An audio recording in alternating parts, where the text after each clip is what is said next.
ایک دن حضرت عمر بیٹھ کے رو رہے تھے تو کسی نے کہا حضرت رو کیوں رہے ہیں؟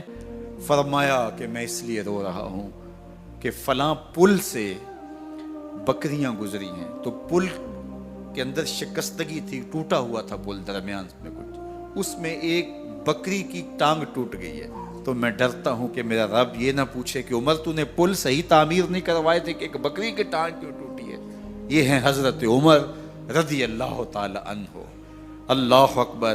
تو اللہ تعالیٰ جل شانہ نے حضرت سیدنا عمر بن خطاب رضی اللہ تعالیٰ عنہ سے جو کام لیا، مختصر دور خلافت کے اندر 10 سال 6 ماہ 4 دن آپ نے خلافت فرمائی ہے، لیکن کہاں سے چلے اور یہاں مکران تک، بلوچستان کا حصہ ہے، یہاں تک آپ کے سلطنت کی حدود وسیع ہوئی، ادھر آرمینیا تک جا پہنچے، حمص فتح کیا، قادسیہ، یرموک۔ آپ ذرا دیکھیے کہ کہاں تک آپ کی فوجوں کے گھوڑے دوڑتے رہے، اور اللہ تعالیٰ جل شانہ نے ان کو جو توانائی، عدل و انصاف کی قوت عطا فرمائی۔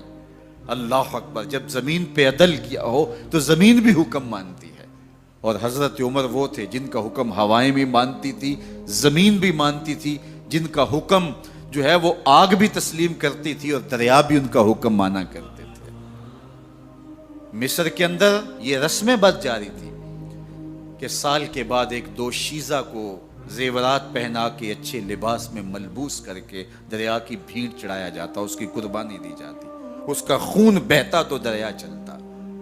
جب مسلمانوں نے مصر فتح کیا تو گورنر نے لکھا کہ اسلام تو اس طرح کی رسوم کی اجازت نہیں دیتا، لیکن خشک سالی ہے، لوگوں کی فصلیں ویران پڑی ہیں، تو حضرت کیا کیا جائے؟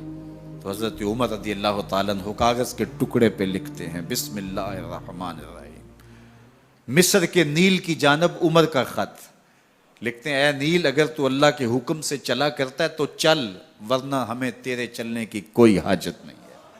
اور قاصد کو کہا یہ خط لے جاؤ اور جا کے دریائے نیل میں پھینک دو۔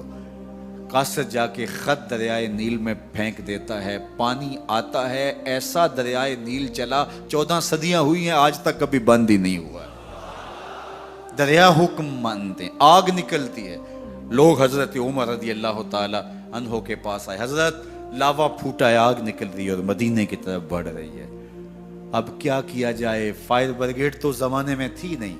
عمر نے اپنی قمیض اتاری، جس قمیض پہ 17 پیوند لگے ہوئے تھے چمڑے کے، کہا یہ قمیض لے جاؤ، جدھر آگ بڑھ رہی ہے آگے ڈھالنا، آگ پیچھے بھاگ جائے گی۔ زلزلہ آتا ہے تو زمین پہ درہ مارتے ہیں، زمین رک جا، کیا عمر نے تیری چھاتی پہ عدل نہیں کیا ہے؟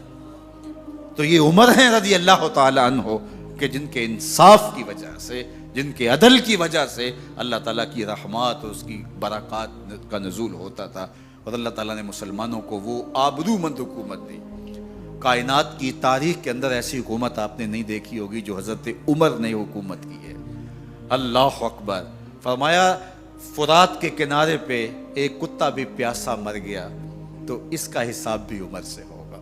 باہر سے سفیر آتا ہے اور آ کے پوچھتا ہے کہ میں امیر المومنین کے، مسلمانوں کے حکمران کے محل میں جانا ہے، تو وہ مسکرا کے کہتے ہیں ہمارے امیر کا تو کوئی محل نہیں ہے۔ کہا کہاں ہے تمہارا امیر؟ کہا مسجد نبوی میں ہوگا یا بیت المال کی اونٹوں کی دیکھ بھال میں لگا ہوگا۔ وہ جب گئے تو مسجد میں نہیں ہے، اللہ اکبر، وہاں گئے تو وہاں بھی نہیں ہے۔ پھر کیا دیکھتے ہیں کہ عمر رضی اللہ تعالی عنہ جنت البقیع کے پاس ایک درخت کے نیچے اینٹ کا سرانہ رکھ کے سوئے ہوئے، تو اس نے کہا عمر تو نے عدل کیا ہے، تجھے کچی اینٹ پہ بھی نیند آ گئی۔ ہمارے حکمرانوں نے انصاف نہیں کیا اور وہ بند اور محفوظ کمروں کے اندر بھی سکون اور چین کی نیند نہیں سو سکتے۔ حضرت سیدنا عمر رضی اللہ تعالیٰ عنہ نے اس طرح ان امور سلطنت نبھائے۔ آپ دن کو لوگوں کی دیکھ بھالی کرتے، لوگوں کی ضروریات سنتے سمجھتے، اور جب رات پڑتی لوگ سو جاتے، عمر مدینے کی گلیوں میں پہرا دیتے۔ کائنات نے کوئی ایسا بھی حکمران دیکھا ہوگا؟ اللہ اکبر۔ وہ مجاہد جو مختلف محاذات پہ گئے ہوئے ہوتے، ان کے گھروں کی دیکھ بھالی کرتے، ان کی ضروریات کا خیال رکھتے، ان کی آبرو کا پہرا دیتے۔ راتوں کی تنہائیوں کے اندر حضرت عمر اٹھتے اور جا کے گشت کرتے، چکر لگاتے، دیکھتے کوئی آنکھ پر نم نہ ہو، مفلسی کا کسی گھر میں ماتم نہ ہو۔